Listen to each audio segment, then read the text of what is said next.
I was pretty lucky because I worked on a radio show that was wildly popular. And that got anybody they wanted. We got anybody we wanted. And then I became friends with a lot of people that came through the show. And one of the people that I became friends with was the golfer Steve Elkington. And when he would come through L.A., he would invite me to come play golf with him. And more often than not, it was at Bel Air Country Club where Jerry West was a member. And I told the story earlier about, meeting him for the first time. So fast forward about 2 hours into that same day.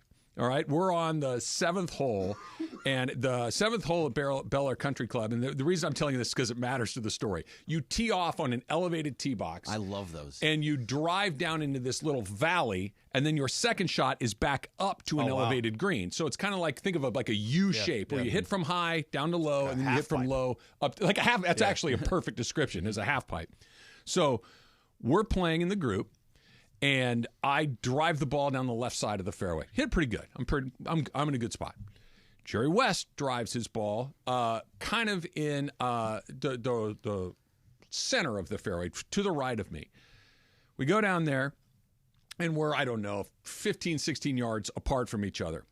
And I hit my iron shot up the hill. Decent shot, kind of towards the middle of the green, maybe Not a little bit anymore. left. No, I've settled in a little bit at this point. So I'm a little bit to the left of the middle.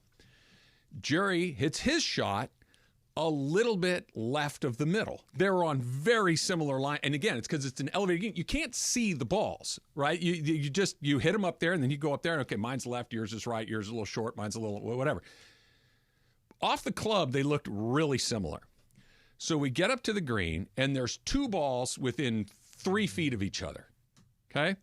As we're walking up to the green, I say, Jerry, I think those are ours. I said, what ball are you playing? Which is, golf speak for what number is on your ball? What brand is on the ball? Titleist 1.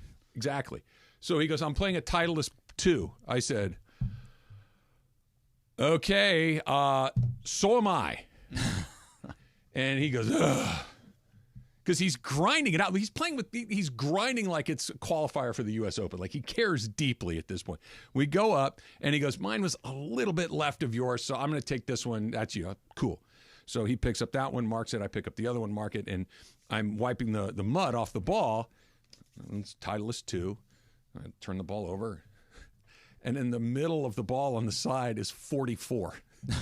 That's not your ball, Trav. And I'm like, Jerry, I think you might have mine. He's like, what are you talking about? I said, this has 44 stamped in the side of the ball. He goes, oh, I forgot that they put I told him not to do that. But yeah, okay, that's mine. And he goes, hand it back. I'm like, not a chance. I said, this is mine. Ball. This is coming with me. You had the guts to say that to him. I'd settled in, Greg. I was feeling pretty good at this point. And he smiles at me and he laughs. He goes, okay, yeah, I get it. So I put the ball, I didn't play. I stuck it in my bag. Like, that's it. Fast forward to the end of the round. We're in the locker room. We're changing our shoes and all that kind of stuff. And I said to Elk, I'm like, hey, man, I don't know if this is cool or not. Do you think I can ask him to autograph this ball? And he goes, if you don't, I'm going to.